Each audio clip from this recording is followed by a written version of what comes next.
السلام علیکم۔ 1951 سال پہلے ایک انسان مکہ مکرمہ میں 573 کو پیدا ہوئے، جن کے والد کا نام عثمان اور ان کی والدہ کا نام سلمہ تھا، اور ان کا تعلق قبیلہ قریش کی شاخ بنو تمیم سے تھا۔ اس کا نام اس کے والد محترم نے ابو القعبہ رکھا تھا۔ اس نام کو رکھنے کی وجہ یہ تھی کہ آپ کے والد محترم کو جو بھی اولاد ہوتی تھی تو وہ مر جاتی تھی، اس لیے اس نے کہا کہ جب بیٹا ہوگا تو اسے خانہ کعبہ کے حوالے کر دوں گا، اور نام کا یہی مطلب ہے۔ آپ کے والد محترم تجارت کا کام کرتے تھے اور وہ مکہ مکرمہ میں معروف تاجر تھے، اور ان کا کاروبار کئی مختلف اشیاء مختلف ممالک میں تھا۔ وہ ایک معقول اور عدل پسند انسان تھے جو اپنی کامیابی کے ساتھ ساتھ دوسروں کی معاشی ترقی میں بھی مدد کرتے تھے، اور آپ کی والدہ ماجدہ بھی ایک نیک دل اور عقل مند خاتون تھی۔ جب آپ کی عمر 4 سال ہوئی تو آپ کے والد محترم آپ کو اپنی ساتھ خانہ کعبہ لے گئے، اور وہاں پر ایک بڑے بت کی طرف اشارہ کرتے ہوئے کہا، یہ ہے تمہارا بلند و بالا خدا، اس کو سجدہ کرو۔ تو آپ نے بت سے کہا، میں بھوکا ہوں، مجھے کھانا دے، میں ننگا ہوں، مجھے کپڑے دے، میں پتھر مارتا ہوں، اگر خدا ہے تو اپنے آپ کو بچا۔ اور آپ نے اسے پتھر مارا تو بت گر پڑا۔ یہ سب دیکھ کر آپ کے والد محترم کو غصہ آیا، اور انہوں نے آپ کو تھپڑ مارا اور گھسیٹتے ہوئے گھر لے گئے۔ اس کے بعد کسی نے بھی آپ کو کبھی بھی بتوں وغیرہ کو سجدہ کرنے کا نہیں کہا، اور آپ ان سے دور رہے۔ پھر آپ کے والد نے آپ کو معاف کر دیا تھا اور اپنے حال پر چھوڑ دیا تھا۔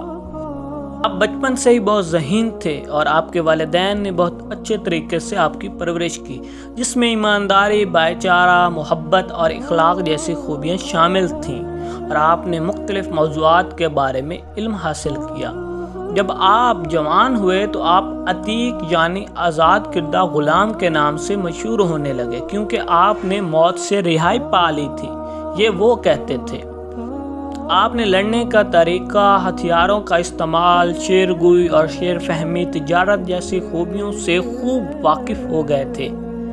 اس دور کے مطابق سب لوگ آگ اور بتوں کی پوجا کرتے تھے اور شراب جیسی بری عادتوں میں مبتلا رہتے تھے، لیکن آپ نے اپنی زندگی کو ان سب چیزوں سے دور رکھا۔ جب آپ کی عمر مبارک 18 سال ہوئی تو قریش کی ساری قوم کی طرح آپ نے بھی تجارت پیشہ اختیار کیا، چنانچہ آپ نے بھی کپڑے کی تجارت شروع کر دی، جس میں آپ کو غیر معمولی فروغ حاصل ہوا، اور آپ کا شمار مختلف مکہ کے نہایت کامیاب تاجروں میں ہونے لگا۔ آخرکار وقت بدلنے والا تھا، اور آپ ابو القعبہ سے عبداللہ بننے والے تھے۔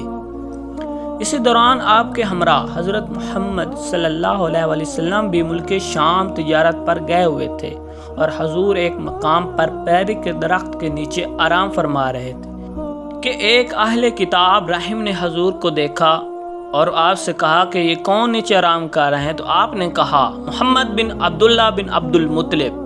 تو راہب نے کہا کہ یہ نبی ہیں، اور اس درخت کے نیچے پہلے کوئی بھی نہیں بیٹھا ہے۔ یہ بات آپ کے دل پہ جم گئی، اور آپ پہلے بھی حضور کو جانتے تھے، تو آپ ان کے قریب ہو گئے اور حضور کی صحبت اور محبت اختیار کر لی اور ان کے ساتھ رہنے لگے۔ ایک مرتبہ آپ نے خواب میں دیکھا کہ ایک چاند کئی ٹکڑوں میں ٹوٹ گیا، اور اس کا ایک ایک ٹکڑا مکہ کے ہر ایک ایک گھر میں داخل ہوا، اور پھر یہ سارے ٹکڑے آپس میں مل گئے، اور مکمل چاند کی صورت میں آپ کی گود میں ہے۔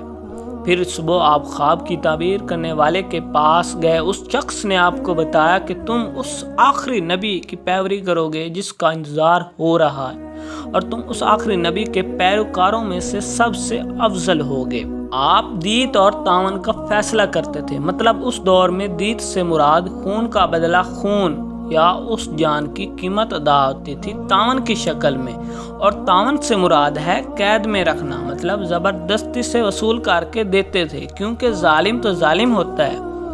جو فیصلہ آپ کرتے تھے سب اسی کو قبول کرتے تھے، اور آپ قبیلہ کے بڑے سرداروں میں سے تھے، اور مال و دولت بھی بہت تھا۔ آپ ہمیشہ مظلوموں کی مدد کرتے تھے، آپ مصائب کے وقت صبر و استقامت سے کام لیتے تھے، آپ مہمانوں کی خوب مہمان نوازی کرتے تھے، اور زیادہ تر لوگ اپنی معاشی معاملات کے بارے میں آپ سے مشورہ لیتے تھے، اور سب آپ پر خود سے زیادہ یقین کرتے تھے۔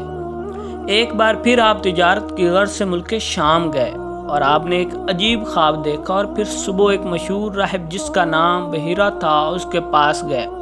اس نے خواب سن کر آپ سے کہا کہ کہاں رہتے ہو؟ آپ نے کہا مکہ مکرمہ میں۔ اس نے کہا کس خاندان سے؟ آپ نے کہا قریش کے قبیلہ بنو تمیم سے۔ اس نے کہا کیا کرتے ہو؟ آپ نے کہا تاجر ہوں، تجارت کرتا ہوں۔ بحیرہ نے کہا سنو، تمہارا خواب سچا ہے، قریش میں عظیم الشان آخری نبی مبعوث ہوں گے اور تم ان کی زندگی میں وزیر اور ان کی وفات کے بعد خلیفہ بنو گے۔ یہ تھی حضرت ابو بکر صدیق کی جوانی، جنہوں نے ہمیشہ صبر اور استقامت سے کام لیا اور ہمیشہ حق پر چلے اور اپنی زندگی کو خوبصورت بنایا۔ ملتے ہیں اس سے آگے کیا ہوا اگلی ویڈیو میں۔ سب اپنا خیال رکھنا، فی امان اللہ، خدا حافظ۔